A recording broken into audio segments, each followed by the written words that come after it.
Bismillahirrahmanirrahim. Assalamualaikum warahmatullahi wabarakatuh. Waalaikumsalam warahmatullahi wabarakatuh. Alhamdulillahi wa kafa. Wassalatu wassalamu ala nabiyil mustafa wa ala alihi ahla sidqi wal wafa. Asbahna ala fitratil islam wa ala kalimatil ikhlas wa ala dini nabiyina Muhammadin sallallahu alaihi wasallam wa ala millati abiyina Ibrahim hanifan muslim wa makana minal musyrikin. Allahumma ma asbaha bi min ni'matin aw bi ahadin min khalqika faminka wahdaka la syarika lak walakal hamdu walakal syukr. Wa nusalli wa nusallim ala nabiyyina Muhammadin wa ala alihi wa ashabihi wa man tabi'ahum bi ihsanin ila yaumiddin. Wa ba'd, usikum wa iyaya bi taqwallahi faqad fazal muttaqun.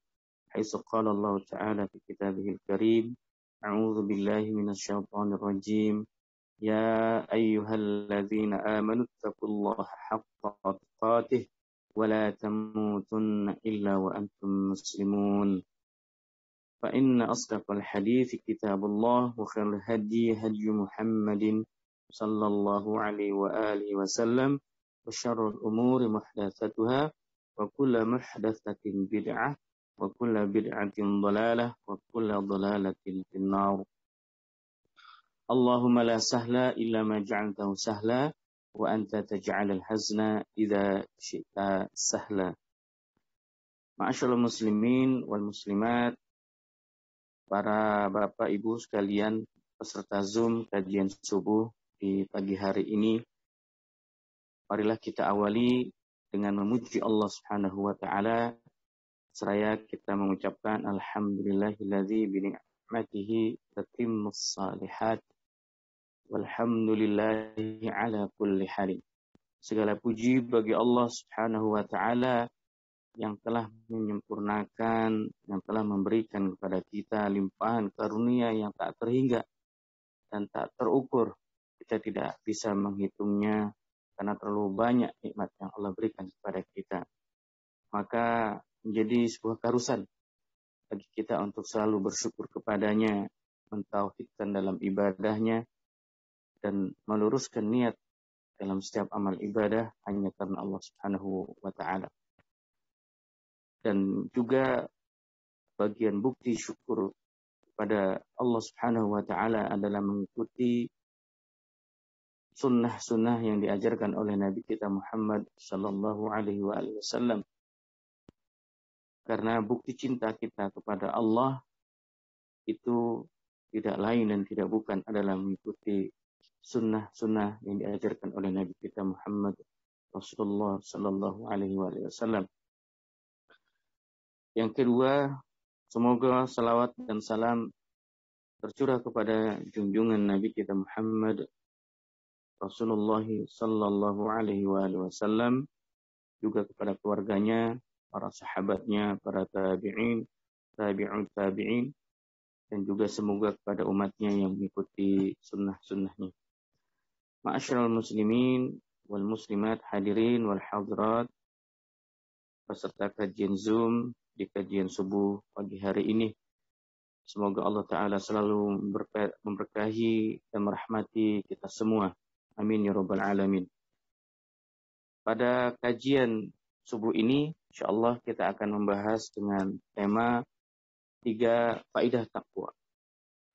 Jika kita melihat beberapa ayat-ayat Allah Subhanahu wa taala tentang takwa, maka banyak sekali kita temukan di dalam Al-Qur'an tentang perintah Allah Subhanahu wa taala kepada kita untuk selalu meningkatkan ketakwaan kita kepada Allah Jalla wa'ala.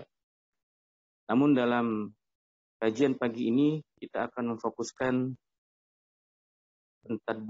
tadabbur, yaitu mencoba untuk menggali hikmah yang banyak atau menggali hikmah yang lebih luas dari salah satu firman Allah tentang masalah takwa ini, yaitu di dalam Quran surah Al-Anfal ayat ke-29. Ma'asyiral muslimin wal muslimat, ikhwan dan akhwat sekalian, kita awali bagi para jamaah, para hadirin wal hadirat yang hari atau yang pagi ini sudah menyiapkan membawa mushaf. Silakan dibuka surah Al-Anfal ayat ke-29. Baik. Allah Subhanahu wa taala berfirman, A'udzu billahi minasyaitonir rajim. Bismillahirrahmanirrahim. Ya ayyuhalladzina amanu in tattaqullaha yaj'al lakum furqana wa yukaffir ankum sayyi'atikum wa yaghfir lakum wallahu dzul fadlil 'azim.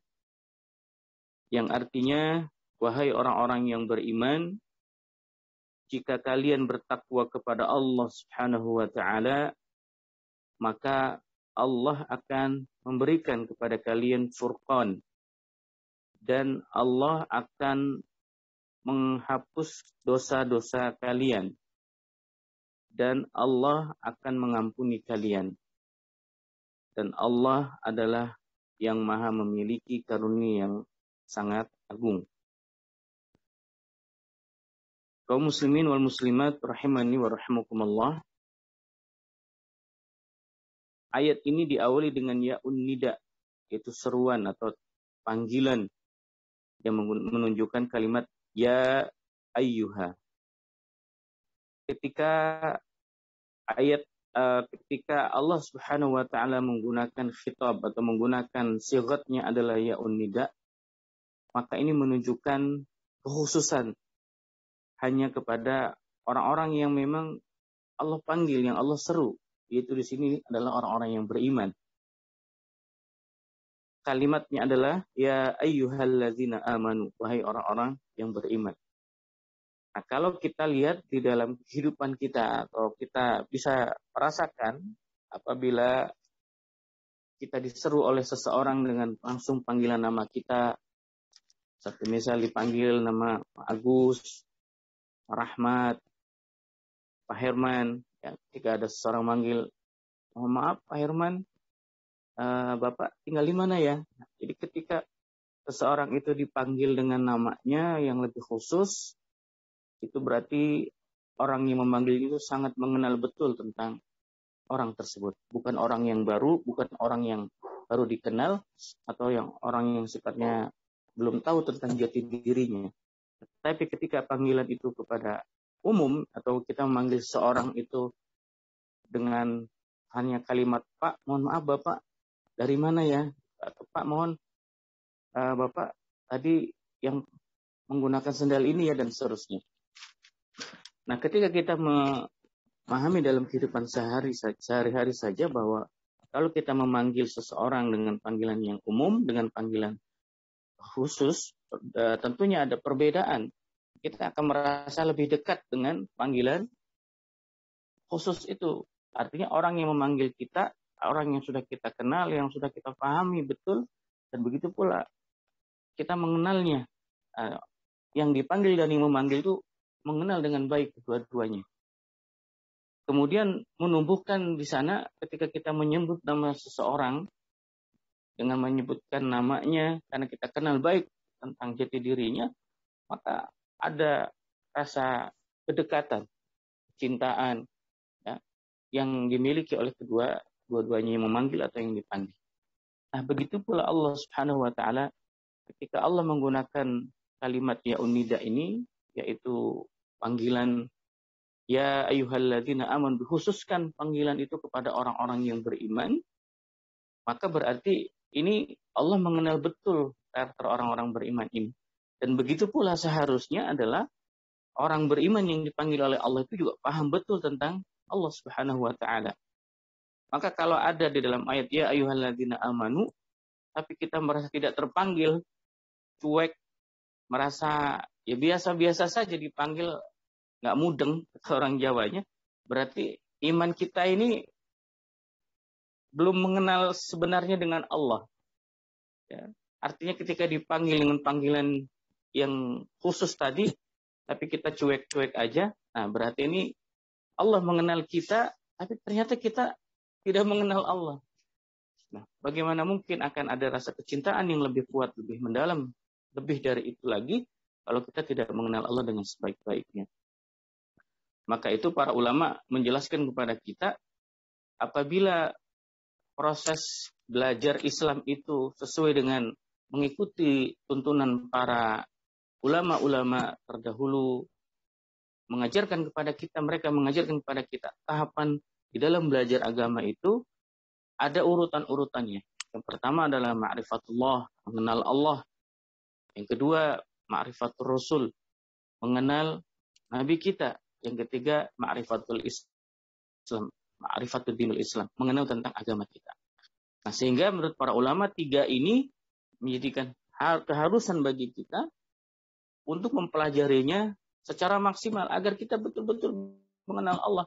Sehingga ketika Allah memanggil ya ayyuhalladzina amanu, kita merasa tergerak. Ada apa nih Allah memanggil saya? Apa nih perintah yang harus diperhatikan dalam seruan itu? Nah, begitulah seharusnya jika iman kita itu adalah benar-benar kita mengenal Allah, kita paham tentang Allah, kita paham tentang Nabi kita mengerti betul tentang agama kita. Maka setiap seruan yang dikhususkan kepada orang-orang beriman, respon kita akan lebih dahsyat lagi. Maka itu Allah Subhanahu wa taala menyebutkan di dalam surah Al-Anfal ayat yang keempatnya, innamal mu'minuna alladzina idza dzukirallah wajilat qulubuhum wa idza tuliyat alaihim ayatu zadatuhum imana wa ala rabbihim yatawakkalun. Jadi sesungguhnya orang beriman itu adalah karakternya kalau disebut nama Allah wajilat qulubuhum, bergetar hatinya. Ada connect, interaksi. Jadi ketika mendengar ya ayyuhalladzina amanu itu langsung connect karena dipanggil, memang merasa dipanggil. Ya. Kemudian setelah itu apa? Wa idza tuliyat alaihim ayatu zadatkum imana. Ketika dibacakan ayat-ayat Allah Subhanahu wa taala, yang ada dalam dirinya adalah tumbuh rasa kecintaan kepada Allah yang semakin kuat. Bertambah imannya, semakin tambah keyakinannya dengan janji-janji Allah Subhanahu wa taala. Semakin menumbuhkan rasa takutnya kepada Allah. Itu orang yang beriman. Maka itu para ulama menjelaskan kalau kita dibacakan ayat, itu sunnahnya kalau orang beriman yang betul-betul imannya benar, yang sahih, adalah wa idza quri'al Qur'an alaihi wa idza quri'al Qur'an fastami'u lahu wa ansitu. Perhatikan, dengarkan dan perhatikan. Salah satu adab majlis itu tidak boleh ketika dibacakan Al-Quran, ketika dibahas kajian, ya kita, mohon maaf ini sekaligus mengingatkan saja dalam adab-adab, mendengarkan, tapi mungkin sambil aktivitas yang sifatnya tidak bisa fokus. Ya, mungkin dengerin kajian tapi sambil nyapu, ya secara umum sah-sah saja, artinya daripada mendengarkan hal-hal yang tidak bermanfaat, tapi kemudian diganti dengan ceramah sambil mungkin bersih-bersih mobil dan segala macam, ya secara ini tidak ada larangan, artinya tidak menjadi sebuah keharaman. Namun secara adab dalam perkara ini ketika dibacakan ayat Quran itu harus fokus. Fastami'u, dengarkan, wa ansitu, perhatikan la'allakum turhamun. Karena dengan demikian kalian akan diberikan rahmat. Nah, rahmat itu diantaranya adalah ketika kita setelah mendengar bacaan Quran, setelah mendengar ayat-ayat Allah Subhanahu wa taala, bentuk rahmatnya Allah itu akan tambah imannya kepada Allah semakin lebih kuat. Nah, maka disinilah menjadi sebuah adab ya dalam majelis. Para ulama menjelaskan itu harus diperhatikan. Ketika kita mendengarkan kajian harus fokus, ya. Jadi kalau saya boleh saran, kalau memang kita sambil nyuci, atau sambil beraktivitas, ya paling tidak tetap sambil bisa fokus. Ya, atau bahkan kalau bisa ya mungkin dengar kajian dulu. Ya, itu bisa lebih afdal, lebih utama demikian. Baik, barakallahu fikum para jamaah sekalian. Nah, maka di dalam ayat ini Allah Subhanahu wa taala memanggil kita dengan seruan yang khusus, yaitu hanya kepada orang-orang yang beriman. Apa kemudian Allah menyeru di dalam ayat ini? Apa perintah Allah atau apa penjelasan Allah setelah Allah memanggil kita orang-orang yang beriman? Kemudian Allah melanjutkan firman-Nya, in tattaqullaha yaj'al lakum furqana. Jika kalian bertakwa kepada Allah, jika kalian bertakwa kepada Allah, yaj'al lakum furqana, maka Allah akan memberikan kepada kalian furqan. Kemudian apa itu furqan? Para ulama berbeda pendapat, para ulama tafsir berbeda pendapat tentang memahami makna furqan ini. Ada yang mengartikan keselamatan, ada yang mengartikan surga dan lain sebagainya. Tapi secara umum ulama tafsir sepakat bahwa yang dimaksud dengan furqan di sini adalah yaitu mampu membedakan bainal haqqi wal batil. Jadi antara hak dan yang batil. Para jamaah sekalian, di bulan Ramadan 1443 Hijriah yang kita laksanakan hari ini, semoga kita bisa menyelesaikan Ramadan sampai dengan waktu yang telah Allah tetapkan. Tentunya kita fahami, sudah banyak para asatid, para ustadz menjelaskan tentang tujuan puasa, tujuan perintah saum adalah la'allakum tattaqun. Kenapa Allah perintahkan saum? Supaya kita menjadi hamba yang bisa membedakan antara hak dan yang batil. Kita bisa membedakan mana yang sunnah, mana yang bid'ah. Kita bisa membedakan mana yang haram, mana yang halal. Kita bisa membedakan mana yang mubah, mana yang makruh. Kita bisa membedakan mana yang wajib, mana yang sunnah. Kita pahami hari ini dan kita lihat secara mayoritas kaum muslimin antusiasnya setiap tahun ketika datang Ramadan, Masya Allah. Kita senang sekali dengan antusias mereka bergembira menyambut Ramadan. Di awal Ramadan, ya sekalipun kita pelaksanaan Ramadannya ada yang hari Sabtu atau hari Ahad gitu ya. Tapi antusias kaum muslimin Masya Allah. Masjid-masjid penuh seperti biasa. Sampai harus menambah tenda lagi di luar supaya bisa menampung jamaah. Tapi kemudian berjalannya waktu seperti hari ini sudah masuk hari keberapa Bapak? Hari ke berapa 14, ini? Kalau 15 Ustaz. 15 ya? 14 yang mulai Minggu, yang Sabtu mulai udah 15 Ustaz. 15, ya. Baik. Nah, kita lihat hari ini di masjid-masjid, di musola-musola, mungkin di musola Ar-Raudhah juga ada kemajuan ya Pak ya? Safnya maksudnya. Jamaahnya, safnya ada kemajuan, artinya semakin berkurang. Ini fenomena yang menjadi sebuah rutinitas di setiap tahunnya ketika berangsur-angsur Ramadan terus mendekati menjelang akhir, itu sudah mulai banyak yang tidak lagi memaksimalkan ibadahnya. Ya. Nah, bahkan banyak di antara kaum muslimin yang salah dalam memahami masalah wajib dan sunnah tadi. Begitu tarawih, antusiasnya luar biasa. Saum, Masya Allah, berusaha dari niat malam untuk mengucapkan niatnya, semangat sahurnya. Puasa artinya sesuai dengan perintah Allah, siamnya dia laksanakan. Tapi kadang meninggalkan sholat 5 waktu. Sholat asarnya lewat karena ketiduran. Atau mungkin sholat duhurnya. Atau subuhnya karena habis sahurnya langsung tidur. Tapi tarawih nggak pernah ditinggalkan. Ketika ditanya sama temannya, gimana? Kamu tarawih nggak? Wah, Masya Allah, kalau tarawih masih nggak bakal lewat. Tarawih masih akan selalu jaga. Tapi sementara yang wajib, dia tinggalkan. Yang wajib itu malah justru tidak diperhatikan. Nah, ini akibat dari ketakwaan yang memang masih belum ada di dalam dirinya. Masih belum bisa membedakan mana yang wajib, mana yang sunnah. Padahal kita sering mendengar hadis yang sahih Rasulullah bersabda bahwa Allah Subhanahu wa taala akan menimbang, menilai, menghisap, menghitung amalan-amalan kita. Yang pertama kali dihitung itu adalah amalan-amalan wajib. Setelah itu baru kemudian Allah berfirman, lihat wahai malaikat, lihat kemudian bagaimana timbangan yang wajib tadi, ternyata masih banyak kekurangannya. Artinya masih banyak keburukannya dibanding kebaikannya dari amalan wajib itu. Dari khusyuannya kurang, tumakninahnya, ya, sholat tarawihnya atau sholat wajibnya juga belum ke masjid, banyak yang kurang. Maka kemudian Allah berfirman kepada malaikat, coba perhatikan amalan sunnahnya, ditimbang kemudian amalan sunnahnya untuk menambah kekurangan amalan-amalan yang wajib. Maka itu di dalam Quran surah Al-Isra Allah Subhanahu wa taala berfirman ayat 67 atau 68-nya ya. Aqimis salata wa minal laili fatahajjad bihi nafilatan lak. Dan dari sebagian malam bertahajudlah kamu wahai Muhammad sebagai apa? Nafilatan lak, sebagai ibadah tambahan.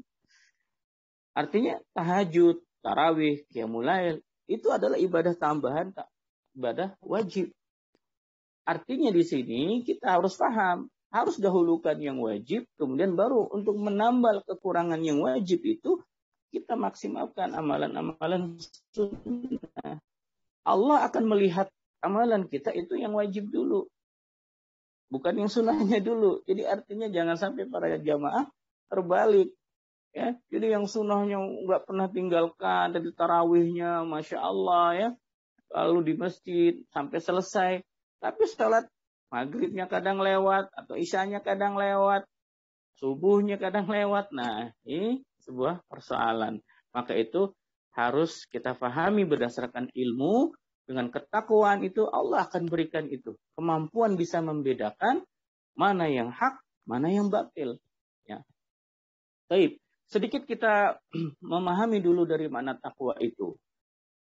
Takwa yang secara umum kita memahaminya, para ulama menjelaskan bahwa takwa itu adalah imtisalul awamir wajtanabun nawahi, yaitu menjalankan seluruh perintah Allah dan menjauhi semua larangan Allah Subhanahu wa taala. Nah, para jamaah sekalian, kalau dari definisi umum ini saja sebetulnya sudah memberikan makna yang mengikat ya. Bahwa kalau orang yang bertakwa itu sangat antusias dalam urusan setiap perintah Allah. Yang namanya kebaikan, yang namanya amalan-amalan yang menguatkan keimanan kita, pasti kalau orang bertakwa itu sangat antusias. Sangat cinta yang namanya setiap kebaikan. Bahkan dia berusaha untuk selalu terdepan. Itu yang dimaksudkan juga di dalam salah satu firman Allah Ta'ala.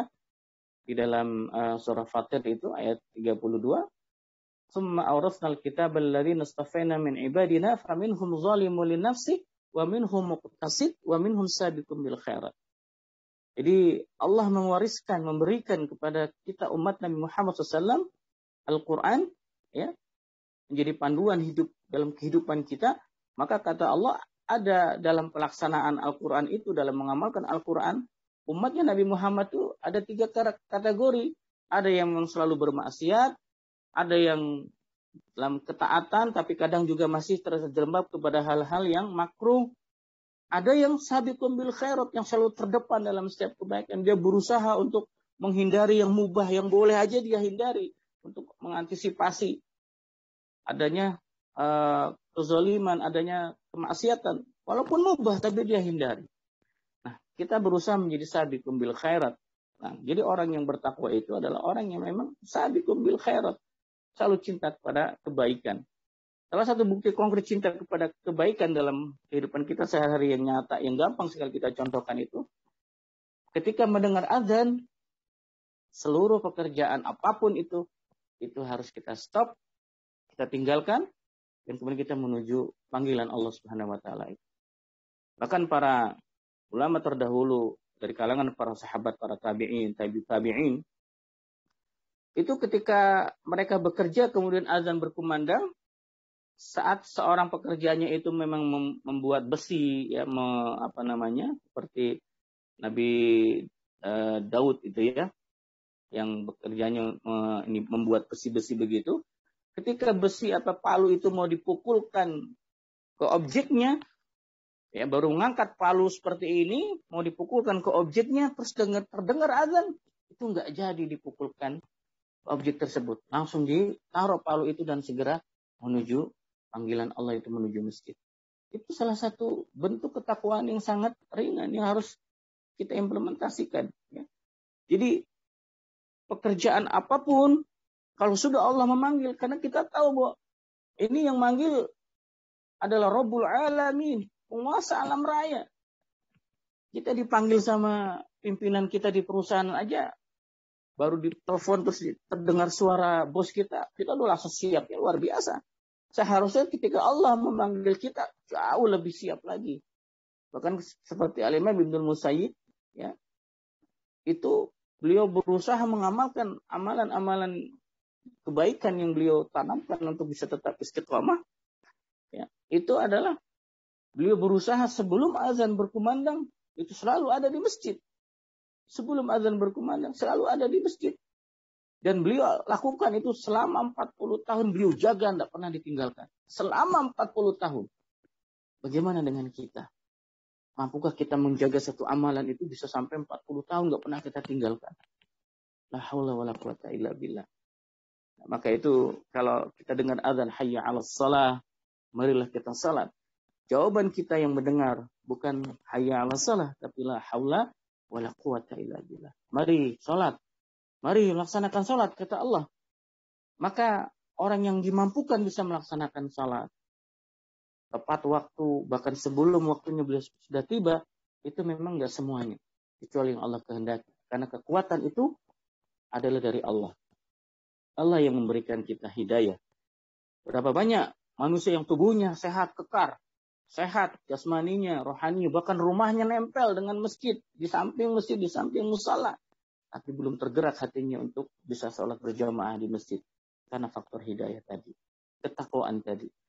Baik, barakallahu fikum. Nah, jadi oleh karena itu para jamaah sekalian, maka takwa di sini secara umum itu adalah maknanya imtisalul awamir wa ijtinabun nawahi, menjalankan seluruh perintah Allah, menjauhi larangan Allah. Nah, kalau ini kita sudah bisa komitmen dengan nilai-nilai ketakwaan ini, maka Allah kemudian akan memberikan ilmu-ilmu yang di luar kemampuan kita, yaitu diantaranya bisa memahami, mampu betul-betul menseleksi mana yang hak dan mana yang batil. Ya, hari ini kita tahu bahwa kebenaran ini sudah banyak dirusak. Ya, kebenaran ini adalah sudah banyak dirusak. Apa itu definisi kebenaran? Al-haqqu min rabbik. Kebenaran itu dari Allah, yaitu ma wafaqal haq. Ya, ma wafaqal haq wa in kunta wahdak. Bahkan kata Abdullah bin Mas'ud radhiyallahu anhu, kebenaran itu adalah ma wafaqal haq. Ya, seseorang yang memang sesuai dengan aturan yang telah Allah tetapkan, sekalipun hanya dia sendiri, yang lainnya udah pada nyimpang, hanya dia sendiri, tetapi komitmen kepada kebenaran itu adalah al-haq. Itu adalah jamaah. Tidak, makna jamaah itu maknanya adalah wafaqal haq wa in kunta wahdak. Nah, para jamaah sekalian, oleh karena itu ketika kita memahami kebenaran, jelas panduannya atau rujukannya bahwa kebenaran itu adalah dari Allah. Al-haqqu min rabbika fala takunanna minal mumtarin. Bahwa kebenaran itu dari Allah Subhanahu wa taala. Maka tidak boleh kita ada rasa keraguan sedikit pun. Yaitu dari Allah Subhanahu wa taala, Al-Qur'an sebagai pedoman kita yang pertama, kemudian yang kedua adalah sunnah Nabi kita Muhammad sallallahu alaihi wasallam sebagai penjelasan tentang Al-Qur'an. Kemudian juga para ulama menambahkan adalah ada ijma' para ulama dan juga ada qiyas, ya. Nah, oleh karena itu kalau kita mengacu kepada makna kebenaran itu versinya adalah versi Allah, nih Allah menjadikan standar kita, maka pada prinsipnya kebenaran itu akan menyatukan kita. Ya. Sekalipun para ulama mengatakan bahwa kebenaran itu ada yang disepakati, ada yang diperselisihkan. Yang disepakati yang di sini maksudnya adalah perkara-perkara yang sifatnya pokok dasar. Seperti rukun Islam, darinya ada 5. Maka kalau ada yang mengatakan rukun Islam ada 6 atau rukun 7, itu menyimpang. Bukan lagi kebenaran. Walaupun mungkin pakai dasarnya Quran. Tapi karena ini sudah keluar dari ijma' para ulama, maka kalau ada yang mengatakan rukun Islam itu ada 7, ya maka itu jelas menyimpang. Ketika mengatakan rukun iman itu ada 10, jelas itu menyimpang. Menjadi qawaid dasar. Ya, ini yang disepakati. Ya, walaupun banyak, bukan hanya itu. Saya banyak para ulama sepakati dalam yang sifatnya usul, yang pokok-pokok, ya. Tetapi kemudian ada yang diperselisihkan, yaitu kebenaran yang sumbernya juga dari Quran dan Sunnah, tetapi diperselisihkan para ulama dalam memahami makna dalilnya itu. Sebagaimana masalah hisab dan ru'yat itu. Sehingga ada yang puasa kita, ada yang hari Sabtu berdasarkan hisab, yang berdasarkan ru'yat, ya panduan ru'yatnya mengikuti apa yang telah ditetapkan oleh pemerintah, ya. Nah, ini semua adalah bagian dari khilafut tanawu, perbedaan yang sifatnya keanekaragaman para ulama dalam memahami dalil. Nah, maka para jamaah sekalian, maka kebenaran itu jelas sumbernya. Jadi kebenaran itu bukan dari kita, bukan dari siapa-siapa, hanya dari Allah dan Nabi. Ya. Maka itu patokan daripada al-haq itu ya jelas sumbernya dari Quran dan Sunnah. Jadi bukan berdasarkan dari analisa kita, tapi sumber utamanya dari Allah Subhanahu wa Ta'ala dan penjelasannya dari Nabi kita. Nah, maka kalau ada orang yang mengatakan, nggak usah perlu penjelasan dari hadis, karena hadis ada yang dhaif, ada yang palsu, ada yang mungkar, cukup Quran saja. Nah, ini juga menyimpang. Kenapa demikian? Bagaimana kita bisa memahami Quran yang sifatnya global kalau tidak dijelaskan dari sisi hadis? Nah, maka itu kebenaran jelas, frame-nya jelas, qawaidnya jelas, yaitu Quran dan Sunnah, dan kemudian landasan berikutnya ada ijma' ulama dan juga qiyas dalam masalah khilaf, ya. Nanti dalam masalah qiyas ini tentunya ada pembahasan secara khusus. Ala kulli hal, kita harus pahami bahwa kebenaran itu datangnya dari Allah yang dijelaskan di dalam hadis Rasulullah Sallallahu Alaihi Wasallam. Nah, maka para jamaah sekalian, ketika orang itu bisa memahami kebenaran dengan baik, ya, karena nilai-nilai ketakwaan tadi, maka Allah akan juga memberikan ilmu-ilmu yang di luar kemampuan manusia pada umumnya. Mungkin kita pernah mendengar kajian seorang ustadz yang kalau beliau mengkaji itu dalam betul pemahaman dalilnya, ayatnya. Mungkin ayatnya sering kita dengar, hadisnya sering kita dengar. Tapi ketika beliau yang menyampaikan, Masya Allah, dalam sekali tergugah hati kita, menyentuh kolbu kita. Itu bagian daripada furqan, yang nilai ketakwaannya itu yang sangat berpengaruh di dalam penyampaiannya. Nah, maka itu para jamaah sekalian, ketika kita mengingatkan seseorang tentang kebenaran, ya, bagaimana itu menjadi kewajiban kita seperti dalam surah Al-Asr itu, menjadi karakter orang yang beriman dan beramal soleh, itu adalah tidak cukup dengan amal dan amal soleh, iman dan amal soleh, tetapi juga harus ada karakter tawassaw bil haqqi wa tawassaw bis sabr. Saling mengingatkan kebaikan dan kebenaran dan juga dalam kesabaran. Nah, ketika kita mengingatkan, atau misalnya kita seorang sebagai orang tua, sebagai ayah, atau sebagai ibu, mengingatkan anak kita untuk nak sholat, nak jangan sampai waktu dihabiskan main game dan segala macam. Itu jangan, kadang-kala kita merasa bahwa, wah, ini anak kita susah betul dikasih tahu, kayaknya bandel banget gitu kan, nggak mau dengar. Nah, salah satu di antara yang harus kita lakukan adalah introspeksi. Sejauh mana keimanan yang kita lakukan. Tadi nilai ketakwaan tadi. Karena nilai ketakwaan sangat berpengaruh dalam kita menyampaikan juga kebenaran. Ketika kita ketakwaannya di sisi Allah sangat baik, maka sekali kita mengucapkan kalimat-kalimat thayyibah, maka orang itu banyak yang tersentuh hatinya dengan kita. Karena bobot nilai dari ketakwaan itu sendiri. Maka artinya para jamaah sekalian, kalau ada anak kita yang diperintah sholat, diperintah amalan-amal kebaikan masih sering meninggalkan atau mungkin tidak langsung menjalankan, jangan langsung menyalahkan dulu anak kitanya. Jangan nyalahin, anak saya kok susah ya. Introspeksi dulu pada diri kita. Oh, nilai ketakwaan apa yang membuat saya kok kata-kata saya ini tidak didengar sama anak saya? Apa amalan-amalan yang keburukan yang masih saya lakukan sehingga menghambat cahaya pancaran, ya, getaran kalimat-kalimat thayyibah tadi tidak menyentuh hati anak-anak kita. Nah, inilah artinya nilai takwa itu, Masya Allah, sangat berpengaruh juga di dalam kita memberikan tausiah, memberikan kebaikan-kebaikan kepada orang lain. Nah, kemudian satu hal lagi yang kita harus pahami para jamaah sekalian. Di antara yang kemudian makna furqana di sini para ulama menjelaskan adalah Allah akan memberikan kelebihan-kelebihan pada orang yang bertakwa yang disebut dengan karomah. Kita sering mendengar ada istilah karomah para wali, ya. Mungkin kita sering dengar bahwa ada wali atau kekasih Allah, ulama yang dia bisa berjalan di atas air, atau bisa terbang, bisa ditembak tidak mempan, pelurunya mental gitu kan, mengenai tubuhnya balik lagi bahkan ke yang nembaknya dan seterusnya. Nah, maka hal ini bisa terjadi, Allah berikan itu.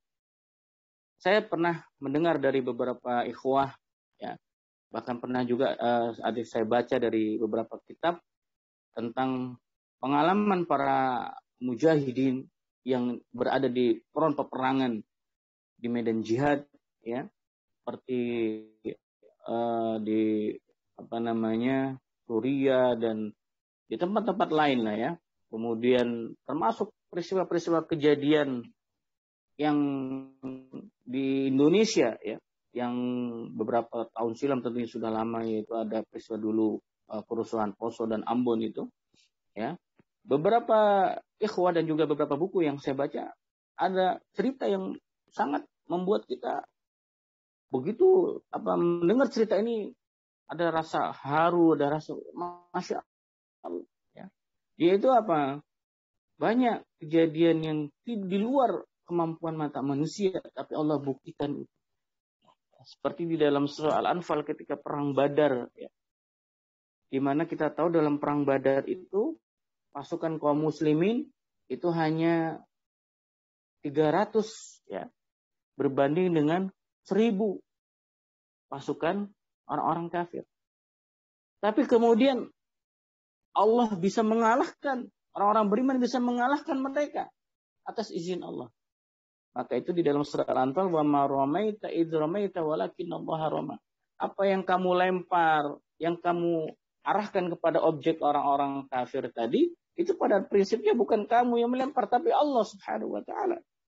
Jadi para kekasih Allah itu memang diberikan karomah yang sangat luar biasa.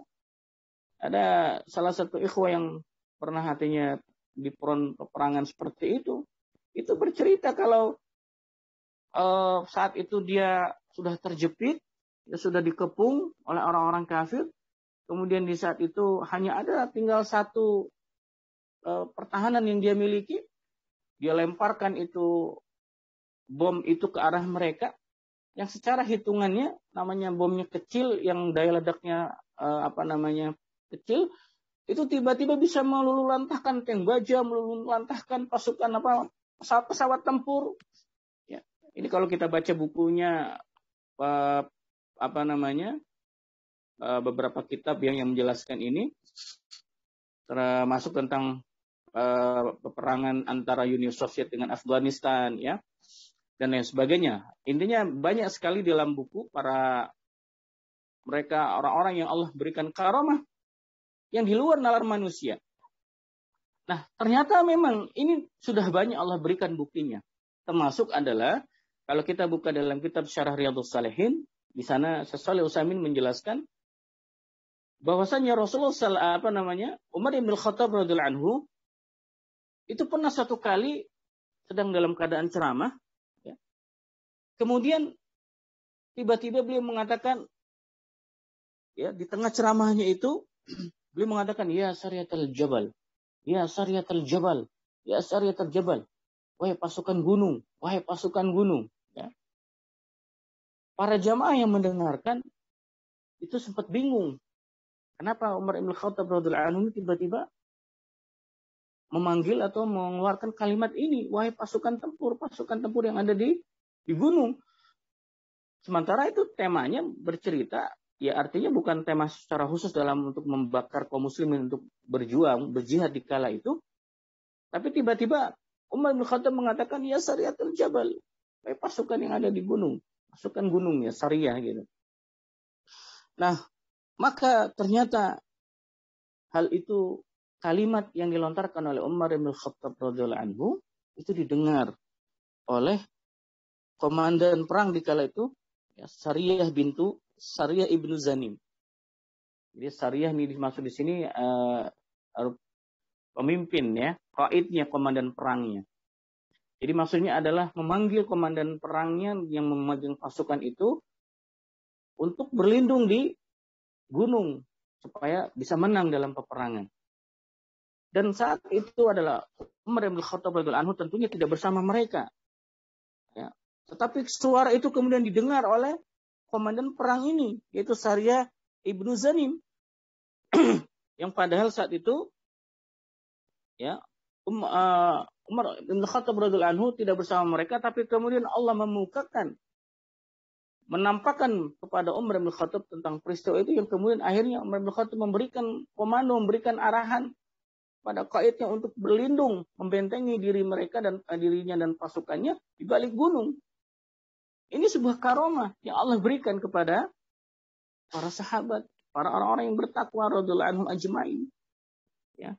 Nah, para jamaah sekalian, kalau mukjizat itu khusus kepada para anbiya tentunya. Tapi kalau karomah ini kepada wali-wali Allah, pada orang-orang yang saleh. Nah, inilah yang dimaksud bagian daripada makna yaj'al lakum furqana, yaitu Allah akan membedakan, memberikan ilmu yang tidak dipahami, yang tidak bisa diberikan kepada setiap hambanya kecuali kepada orang yang bertakwa yang sebenarnya dalam ketakwaannya.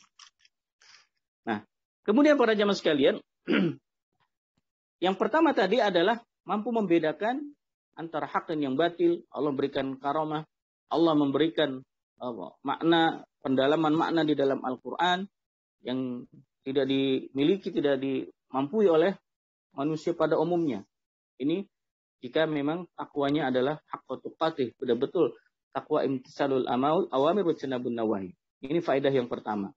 Kemudian, jikalau takwa itu ada dalam kehidupan kita para jemaah sekalian, maka juga Allah akan berikan faedah yang kedua. Apa itu? Bagaimana dalam ayat tadi, yaitu yukaffir ankum sayyi'atikum. Yaitu Allah akan yukaffir. Apa itu makna? Wa takfirus sayyi'at. Menghapuskan. Ya, Allah akan menghapuskan, menghilangkan amalan-amalan keburukan. Ya, kalau Shalih Utsaimin menjelaskan dalam bukunya itu adalah wa takfirus sayyi'at yakunu bil a'malus salih fa innal a'malus salih tukfarul a'malus sayyi'ah. Yaitu akan diberikan kemampuan oleh Allah Subhanahu wa taala untuk semakin banyak berbuat beramal saleh, semakin lebih giat, semakin maksimal dalam beramal salehnya, sehingga jikalau memang ada amalan-amalan buruk sebelumnya, dia selalu ditutupi dengan amalan saleh, sehingga amalan keburukan itu menjadi dihapuskan oleh Allah Subhanahu wa taala. Sebagaimana salah satu hadis yang juga sering kita dengar, Rasulullah SAW bersabda, ittaqillaha haitsuma kunta. Bertakwalah kalian kepada Allah di mana saja kalian berada. Jadi takwa itu bukan saja hanya saat di masjid, bukan hanya saat Ramadan, bukan hanya saat Zoom, kajian, tetapi adalah takwa yang sesungguhnya. Setelah selesai kajian, nilai-nilai ketakwaan itu masih melekat dalam diri kita dan bahkan semakin meningkat. Selesai Ramadan, nilai-nilai takwa itu masih sangat kuat di dalam diri kita. Sehingga selesai Ramadan bukan juga selesai amal salehnya, tapi justru semakin lebih kuat untuk melaksanakan cintaannya terhadap amal-amal saleh ini. Nah, maka salah satu faedah takwa itu adalah Allah akan memberikan kemudahan kita untuk beramal saleh, sehingga setiap amalan keburukan yang kita lakukan, tamhuha, Allah hapus. Wa atbi'is sayyi'atal hasanata tamhuha. Maka ikutilah perbuatan keburukan tadi dengan perbuatan baik, maka perbuatan baik akan hilang. Maka itu kenapa para ulama menjelaskan, apabila kita selesai dalam satu amal, apabila kita lalai, ya kita lalai dari amalan-amalan kebaikan, kita bermaksiat kepada Allah, maka segera bertaubat, isi dengan kebaikan, supaya Allah menghapus itu keburukannya. Jadi jangan ditunda-tunda Bapak Ibu. Jangan nunggu lebaran aja nanti baru minta maaf. Antar Ramadan aja baru minta. Tidak. Kalau ada kesalahan segera. Kalau urusannya dengan Allah segera bertaubat, beristighfar. Tidak mengulangi lagi. Merasa menyesal terhadap perbuatan itu. Kalau ada urusan dosa dengan manusia, segera minta maaf kepada orang yang kita zalimi itu. Inilah ciri karakter orang yang bertakwa. Artinya faidah ini karena Allah berikan. Jika kita betul-betul takwanya yang sebenar-benarnya. Nah, ma'asyiral muslimin wal muslimat rahimani wa rahimakumullah. Ramadan termasuk adalah salah satu fasilitas yang Allah berikan. Kita tidak bisa bayangkan kalau dalam satu tahun hitungan Hijriah itu tidak ada bulan Ramadan. Berapa banyak dosa-dosa yang kita lakukan dari bulan Muharram sampai dengan bulan Zulhijjah. Maka tentunya banyak dosa yang kita tidak, Allah mungkin belum mengampuninya secara langsung. Ya. Tetapi kemudian Allah Subhanahu wa taala menyiapkan bulan Ramadan ini adalah bulan untuk membakar seluruh syahwat, seluruh hawa nafsu yang kita miliki yang menyebabkan itu kemudian terjerumus ke dalam kemaksiatan. Ini adalah fasilitas yang Allah berikan yang sangat luar biasa yang harus kita manfaatkan. Salah satu hadis yang menjadi motivasi kita untuk benar-benar maksimal dalam setiap amal ibadah, terutama di bulan Ramadan ini, Nabi SAW bersabda, as-salawatul khams, ya, wal jumu'ah ilal jumu'ah, wa Ramadan ila Ramadan, mukaffirat atau kaffarah lima bainahuma majtanabatil kabair. Hadis riwayat Imam Muslim. Yang artinya salat 5 waktu. Salat 5 waktu yang kita laksanakan dari subuh ya, sampai dengan subuh lagi. Ada 5 waktu subuh, zuhur, asar, maghrib, isya. Ini adalah takfir, mukaffirat, kafarah, menjadi penghapus dosa.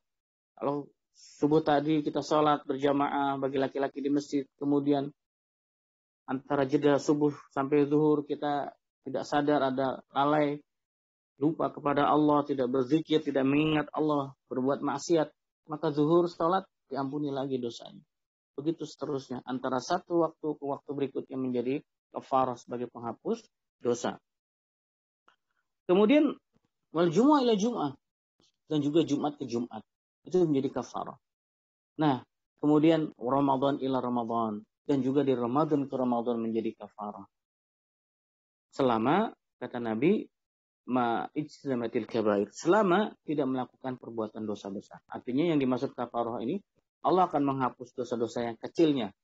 Tetapi kalau dosa besarnya, itu ada khusus taubatan nasuha yang memiliki kriteria syarat-syarat yang ketat, ya, supaya Allah bisa mengampuni itu. Yang melakukan dosa-dosa besar, seperti berzina, minum khamar, riba, ya, menuduh wanita baik-baik, laki-laki baik-baik berbuat zina dan seterusnya, lari dari peperangan, dosa-dosa besar yang sebagaimana dijelaskan oleh Rasulullah SAW di beberapa hadisnya. Nah, para jamaah sekalian, oleh karena itu takwa akan memberikan kita kemudahan untuk beramal saleh. Bahkan termasuk Allah Subhanahu wa taala akan memudahkan kita dalam segala urusan di dunianya. Ketika Allah Subhanahu wa taala berfirman, "Fa amma man a'ta wattaqa wa saddaqal husna."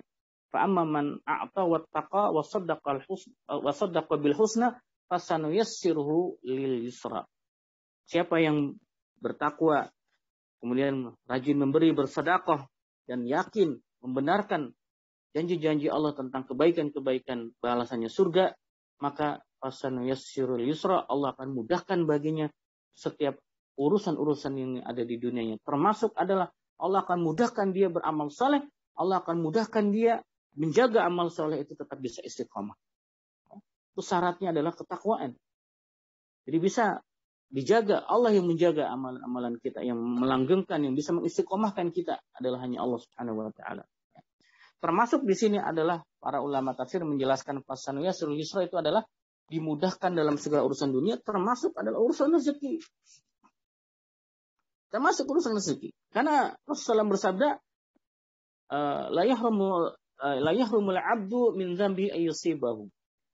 Sungguh seorang hamba itu terhalang rezekinya dari sisi Allah karena perbuatan maksiat. Hadis sahih riwayat Imam At-Tirmidzi.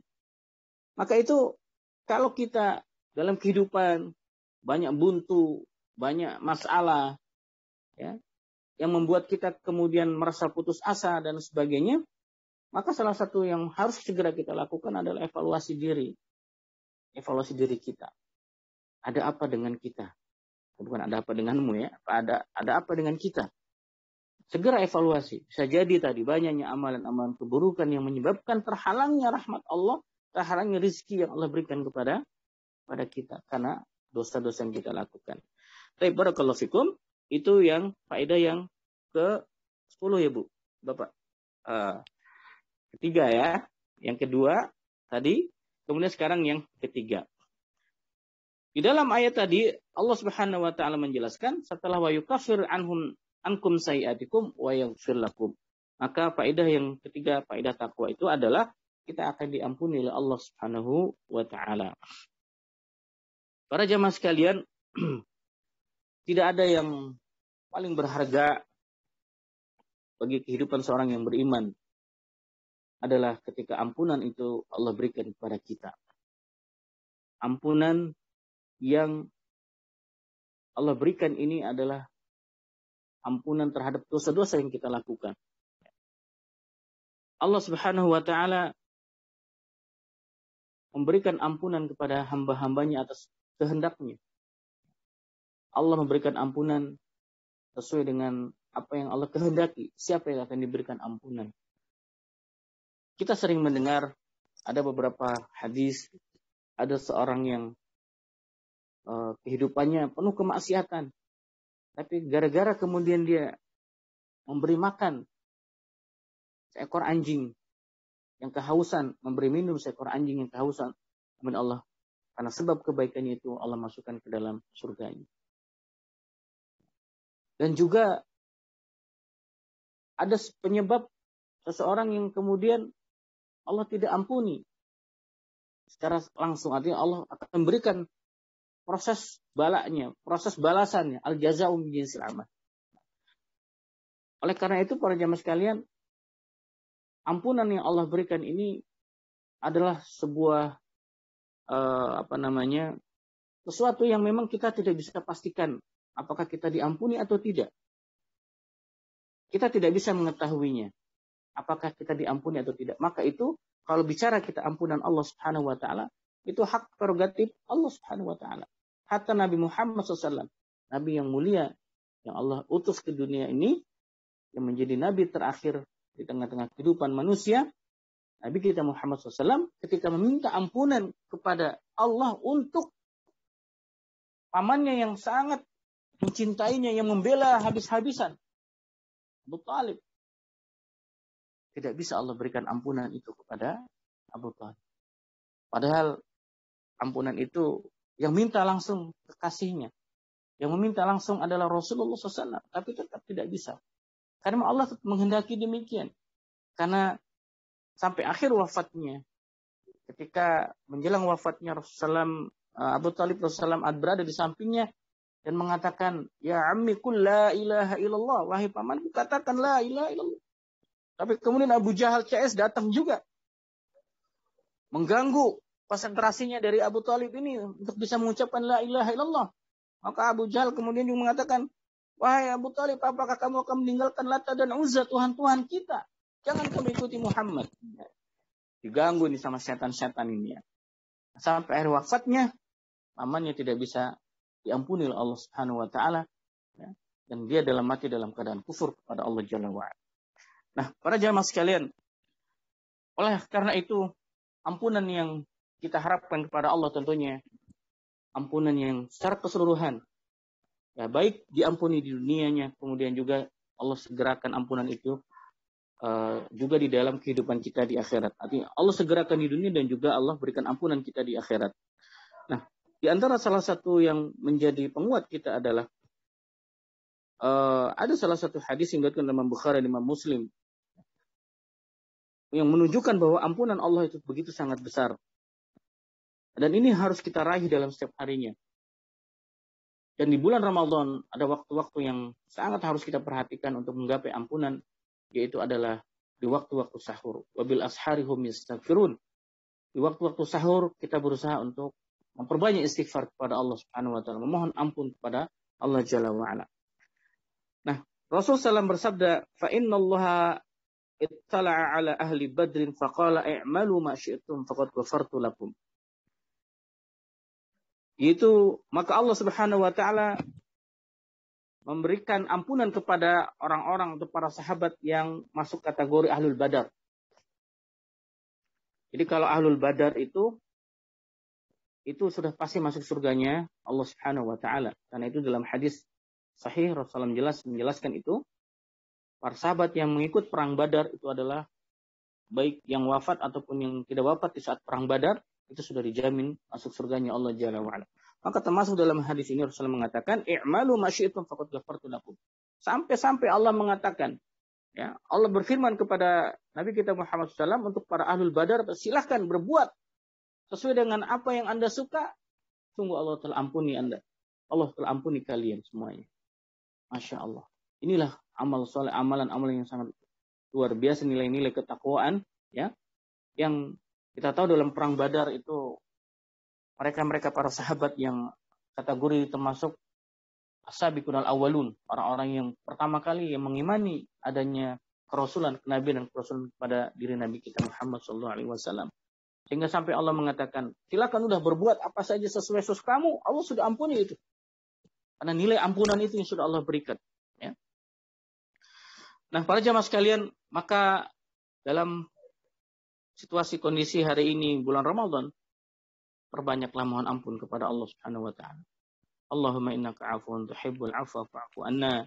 Allahumma inna nas'alukal huda wat tuqa wal 'afafa wal ghina. Kita bermohon kepada Allah untuk segerakan ampunannya. Kita mohon ampunan kepada Allah Jalla wa ala agar dosa-dosa kita, segala kemaksiatan yang kita lakukan, Allah hapus, menggantikan dengan amalan soleh yang bisa kita lakukan. Kemudian Allah ampuni amalan-amalan keburukan kita, dan kemudian kita dimasukkan ke dalam surganya yang penuh dengan kenikmatan. Nah, kemudian di penutup ayat tersebut Allah Ta'ala berfirman, Wallahu dzul fadlil azim, itu Allah yang maha memiliki keutamaan yang maha agung, itu sahibul fadlil azim, ya, yang tidak la ya'diluhu syai' wala yuwazihi syai'. Tidak ada yang bisa menyeimbangi, tidak ada yang bisa menyamai keutamaan yang Allah berikan kepada setiap hambanya. Ya. Nikmat surga yang mala ainun ra'at wala udhun samiat walam yakhtur biqalbil bashar, itu kenikmatan yang sangat luar biasa yang tidak bisa kita bayangkan dengan mata, tidak bisa kita inikan dengan hati kita, tidak bisa terdetik sedikit pun.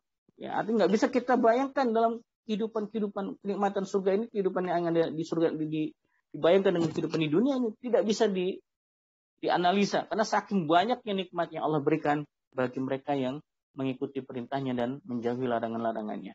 Nah, inilah para jamaah sekalian, bahwa manfaat takwa kepada Allah Subhanahu wa taala, Allah akan memberikan 3 hal. Yang pertama adalah mampu membedakan antara hak dan yang batil, mampu membedakan antara yang haram dan yang halal, mampu membedakan antara yang sunnah dan yang bid'ah, mampu membedakan mana yang wajib, mana yang sunnah. Kemudian juga Allah berikan karamah-karamah kepada orang-orang yang bertakwa. Yang kedua, setelah itu Allah akan hapuskan dosa-dosanya. Allah akan memberikan kemudahan setiap amal keburukan yang dilakukan, Allah berikan kemudahan untuk berbuat kebaikan. Sehingga dengan amal baik itu, keburukan itu menjadi hilang. Dan yang terakhir, Allah akan memberikan ampunan baik di dunia dan di akhiratnya bagi orang-orang yang bertakwa. Demikian barangkali yang bisa kami sampaikan di kajian pagi hari ini.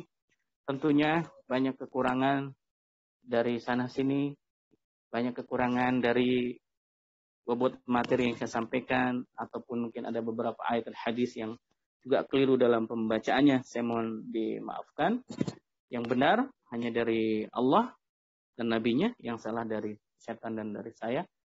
Mohon dimaafkan atas kesalahan. Aqulu qouli hadza wastaghfirullahi wa lakum wa lisa'iril muslimina wal muslimat. Subhanakallahumma bihamdika asyhadu an la ilaha illa anta astaghfiruka wa atubu ilaik. Walhamdulillahirabbil alamin. Sebelum saya tutup, mungkin ada pertanyaan. Fadhil Pak Karim. Bagi Bapak Ibu yang ada pertanyaan, silakan mengunmute mikrofonnya. Assalamualaikum Pak Ustaz. Waalaikumsalam warahmatullahi wabarakatuh. Silakan Bapak. Mau bertanya Pak Ustaz. Ya. Kita sering sepengetahuan saya penetapan Ramadan kan ada hisab dan ruqyat. Kita itu sepakat, kita paham itu semuanya. Tapi yang di satu sisi kan ada puasa itu antara hamba dengan Allah SWT yang tahu. Di satu sisi lagi kita juga sering mendengar di dalam ceramah para mubalik, puasa kamu di bulan Ramadan. Kalau kamu udah melihat hilal, maka berpuasalah. Di satu sisi kita harus berpuasa kalau ikutin pemerintah. Sementara jadi yang jadi pertanyaan sama saya, di satu sisi puasa hambanya dengan Allah, di satu sisi ikutilah pemerintah.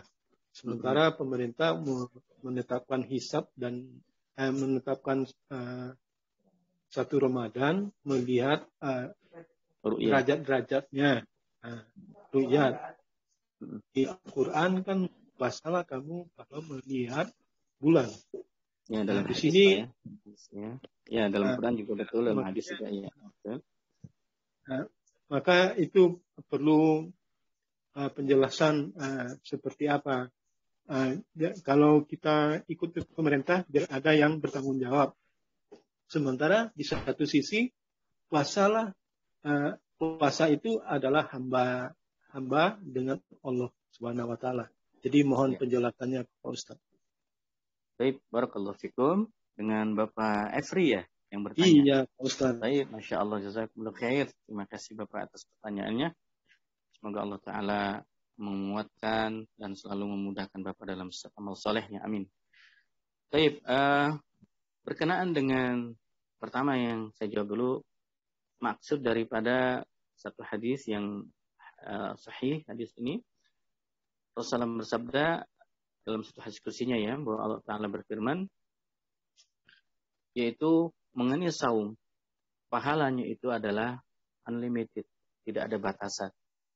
Karena Allah Ta'ala berfirman, wa anna ajzibi, fa inna saumu li wa anna ajzibi. Semuanya puasa itu adalah untukku dan akulah yang akan membalas balasan atau pahalanya.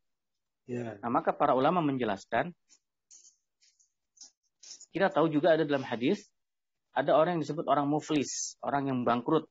Ya, orang yang bangkrut itu adalah orang yang ketika pahala amal kebaikannya banyak di dunia, yang mereka melakukan amal saleh, tapi karena tidak bisa menjaga lisannya, tidak bisa menjaga tangannya, banyak menyakiti saudaranya, ya, sampai akhirnya kezaliman-kezaliman itu terjadi. Pada saat kelak di yaumil qiyamah, amalan-amalan kebaikannya ketika di dunia itu semua dipindahkan kepada orang yang dizalimi, ya, sampai semua pun sudah habis, ya, kecuali amalan saum. Maka kalau amalan saum itu tidak dilimpahkan kepada orang yang dizalim, khusus hanya untuk pelakunya saja. Itu para ulama menjelaskan pengertian wa anna saumu li wa anna ajzibi. Jadi kalau puasa itu memang Allah Subhanahu wa taala yang langsung membalas balasan amalan-amalan puasa ini. Sehingga ketika dalam hisab tadi saling dalam qisas ya, dalam kehidupan yaumil qiyamah itu ada yang disebut namanya yaumul qisas, hari pembalasan antara satu dengan yang lain. Kezaliman yang dilakukan di dunia akan kelak dibalas di yaumil qiyamah. Nah, khusus puasa, pahala amal saum ini tidak bisa dilimpahkan kepada orang yang zalim, khusus untuk, artinya hanya Allah sendiri yang akan memberikan balas. Nah, inilah keutamaan makna saum, keutamaan ibadah saum. Nah, maka itu makna antara saum, puasa itu antara Allah dan hamba itu maksudnya itu. Jadi menjelaskan tentang masalah pahala, balasan, jaza yang Allah berikan kepada orang-orang yang melaksanakan perintah saum, ya, yang melaksanakan saum Ramadan. Itu saum wajib di sini, itu siam Ramadan. Nah, jadi makna wa ana fa inna saumu li wa anna ajzibihi, bahwa sesungguhnya puasa adalah untukku dan aku akan membalasnya, dan antara aku dan hambaku, ya, itu maksudnya adalah kaitannya dengan masalah pahala, masalah balas yang Allah berikan. Karena saum itu ibadah sirriyah, ibadah bukan alaniyah, bukan ibadah yang diketahui orang banyak, tapi sirriyah, hanya kita dengan Allah, ya. Dan kita nggak tahu seseorang ini saum atau tidak, itu hanya Allah yang tahu. Ya kan, bisa saja mungkin ikut sahur, tapi terus siangnya mampir masuk warteg, ya. Yang kelihatan kalau di warteg kan kalau saat Ramadan ini kepalanya nggak kelihatan tapi kakinya kelihatan. Maka ada yang bilang kentara kaki, ya. Tinggal di kentara kakinya. Nah, itu tidak ada yang bisa kita memastikan dia itu saum atau tidak. Hanya dia dengan Allah yang Maha tahu. Ini urusan ibadah saum, ibadah syariah. Maka pahalanya pun dikhususkan. Unlimited. Hanya Allah yang tahu berapa nilai pahala saum itu yang Allah akan berikan. Nah, kemudian para jemaah sekalian, khusus Bapak Efri, bagaimana dengan masalah 1 Ramadan tadi? Ya, apakah kita mengikut Allah, mengikut pemerintah, atau bagaimana kan gitu ya? Nah, maka dalam perkara ini tentunya dibedakan antara pengertian ana wa anali wa nazibihi tadi berdasarkan hadis kursi tadi, bahwa ibadah saum itu adalah urusannya aku dengan Allah Subhanahu wa taala. Itu bedakan dengan cara penentuan awalnya atau pada saat kapan kita melakukan puasa Ramadan. Nah, maka kaidahnya jelas. Nabi SAW bersabda, sumu li ru'yatihi waftiru li ru'yatihi. Fa in ghamma 'alaikum faqduru lahu. Kata Nabi, berpuasalah kalau kalian lihat hilal dan berbukalah kalau kalian sudah lihat hilal. Kalau tidak bisa melihat, maka faqduru lahu, genapkan menjadi 30 hari. Nah, maka berdasarkan hadis ini, para ulama berbeda pendapat dalam penetapan 1 Ramadan.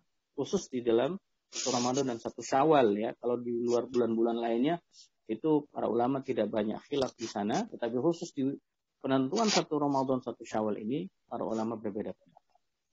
Nah, di antaranya adalah di para ulama yang generasi setelah 300 tahun, setelah 300 tahun ya Hijriah, itu mulai banyak bermunculan artinya para ulama yang mengambil ijtihad tentang memahami makna ru'yah. Nah, ru'yah itu sebagian ulama mengatakan melihatnya tidak melihat dengan mata telanjang, tapi dengan ilmu. Maka disitulah hisab, ya. Adanya keilmuan yang baru ditemukan dikala itu, dan kemudian akhirnya diberlakukan adanya hitungan secara hisab. Nah, semua ini adalah perbedaan di tengah-tengah para ulama. Dan kita sebagai orang yang awam, kita tinggal mengikuti apa yang telah ditetapkan oleh para ulama dalam masalah ini. Nah, kemudian pertanyaannya, bagaimana yang terbaik? Apakah kita mengikuti pemerintah atau mengikuti ormas tertentu, atau bagaimana hisab atau ru'yat gitu kan? Nah, dalam bab ini saya lebih cenderung mengambil pendapat karena ibadah Ramadan ini adalah ibadah yang sifatnya syiar, yang banyak menjadikan menjadi sebuah syiar, yang menjadi syiar kaum muslimin, maka tentunya lebih afdal, artinya lebih utama kita mengedepankan persatuan. Karena Nabi bersabda, sumu yaumu yasumun, waftiru yaumu yafturun. Berpuasalah saat manusia yang lainnya berpuasa, dan berbukalah saat manusia yang lainnya berbuka. Ini menunjukkan bahwa kalau sebetulnya kalau untuk menjaga persatuan kita, itu lebih afdalnya mengikuti pemerintah yang memang berhak untuk menentukan dalam masalah ini. Ini pendapat saya, artinya Bapak bisa berbeda, itu afdal. Saya mengambil pendapat itu lebih menjaga kemaslahatan. Karena untuk menjaga persatuan tadi, bayangkan gini Pak, kalau setiap ormas itu menentukan hukumnya sendiri ya, setiap ormas ini menentukan ini, dan seterusnya. Ini kan jadi perpecahan di sana. Walaupun tadi mungkin landasan ilmunya ada dan segala macamnya. Tapi dengan kita mengacu kepada penetapan pemerintah itu untuk menyatukan umat Islam. Kita kalau sholat id kan Masya Allah bahagia betul. Kalau seluruh dunia atau seluruh, anggaplah kalau dunia nanti ada kaidah lagi, ada wahdatul matla, ada ta'adudul matali'.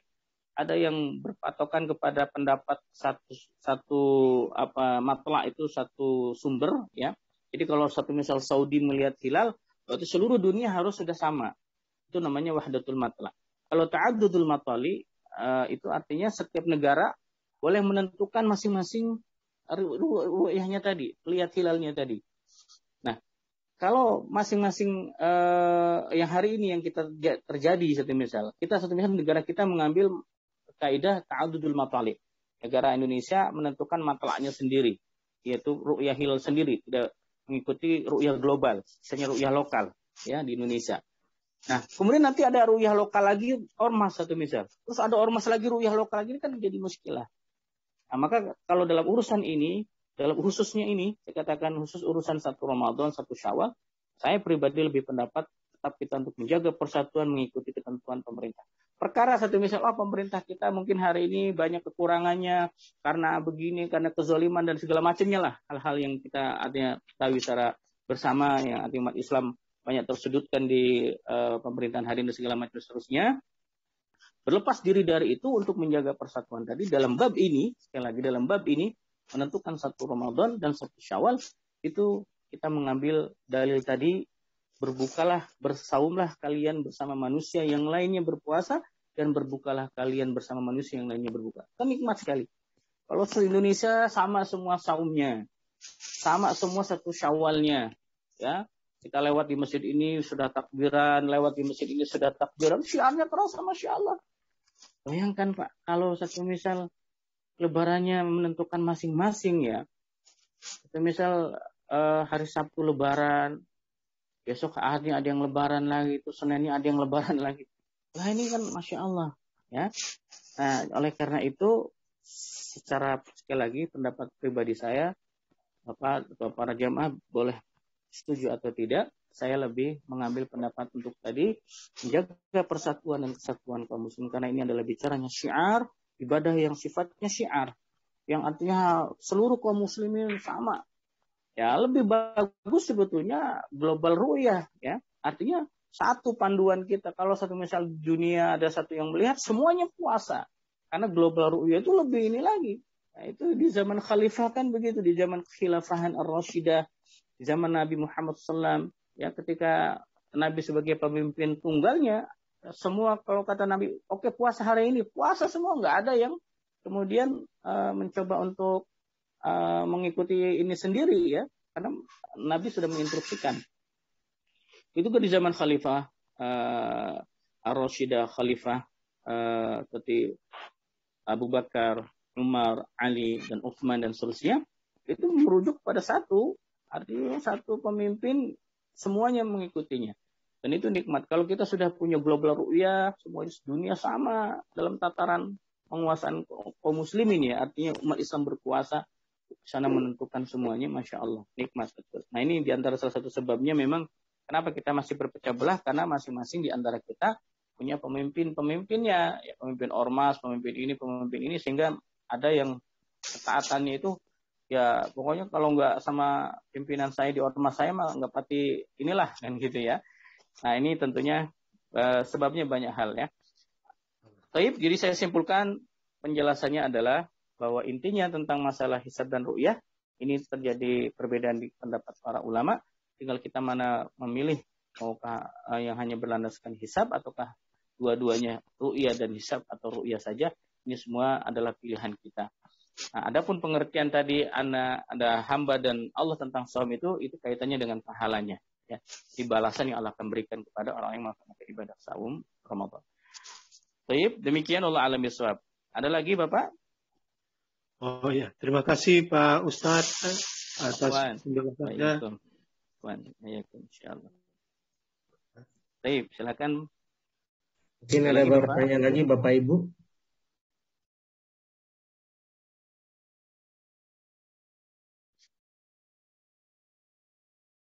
Sepertinya cukup jelas Ustadz, atau belum ada atau bagaimana? Silakan Ustadz. Ya, cukup ya. Cukup. Baik, saya ikhtitam sekali lagi, jazakumullah khairan kepada PKM Musola Ar-Raudhah yang telah memfasilitasi dakwah ini. Semoga dakwah di pagi hari ini, kajian di pagi hari ini bisa bermanfaat bagi kaum muslimin yang mengikutinya, yang mendengarkannya, dan kita selalu berdoa kepada Allah untuk disabatkan, dikuatkan di dalam setiap amal saleh, dalam setiap keimanan dan ketakwaan kita kepadanya. Demikian, barangkali itu saja ikhtitam dari saya. Sekali lagi, saya mohon maaf bila ada hal-hal yang kurang berkenan. Ya. Kalaulah pedang melukai tubuh, masih kan ada harapan sembuh. Kalau lidah lukai hati, kemana hendak obat dicari? Ikan sepat, ikan gabus. Lebih cepat, lebih bagus. Demikian. Barakallahu fikum. Assalamualaikum warahmatullahi wabarakatuh. Jazakallahu khairan Ustaz. Terima kasih Ustaz. Waalaikumsalam. Baik Pak ya, undur ya. Ya Ustaz.